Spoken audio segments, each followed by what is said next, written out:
Book 2, chapters 14 and 15 of Dune, bring profound changes and continuity to the saga of Paul Atreides and his deepening integration into Fremen society, vividly illustrating the novel's themes of sacrifice, transformation, and destiny.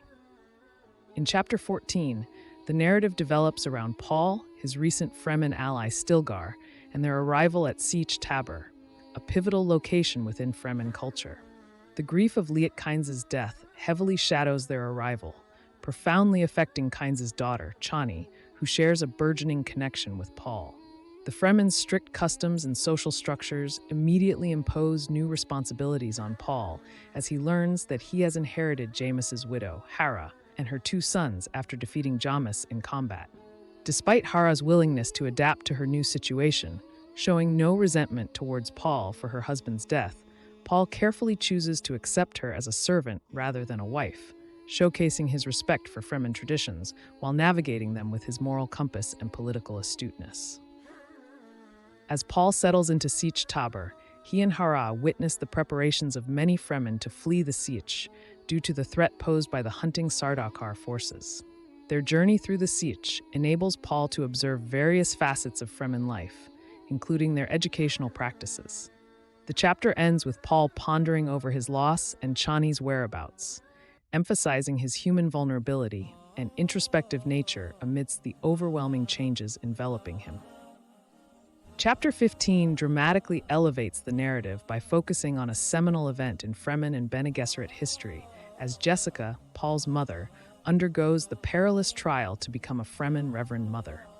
This significant ritual, attended by over 20,000 Fremen, including Paul, marks a confluence of Fremen tradition and the Bene Gesserit's secretive practices.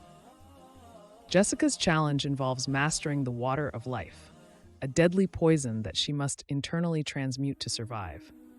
Her successful transformation and the sharing of memories with the dying Reverend Mother Ramallo not only link Jessica to a lineage of Fremen Reverend Mothers, but also inadvertently expose her unborn daughter, Alia, to this profound collective consciousness.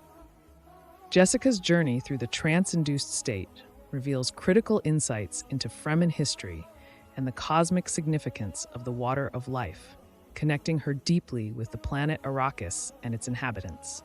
Her success leads to a ritualistic sharing of the now cleansed water of life among Paul and the Fremen, enhancing their group consciousness and highlighting the intertwined fates of Paul, Jessica, the Fremen, and the broader cosmic forces at play.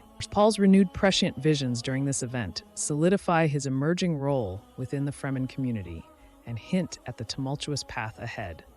His bond with Chani is strengthened, symbolizing his growing acceptance and integration into Fremen culture and his destiny as a leader poised between love, war, and prophecy. Chapters 14 and 15 of Dune powerfully progress the narrative through themes of transformation, belonging, and the inevitable intertwining of personal destiny with the larger currents of history and culture.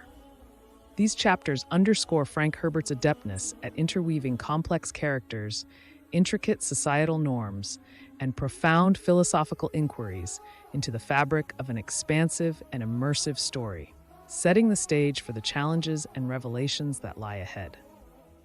Before you go, if this video was helpful to you, please leave a like on the video and let us know in the comments what book you would like us to make a video on next. Thanks for watching.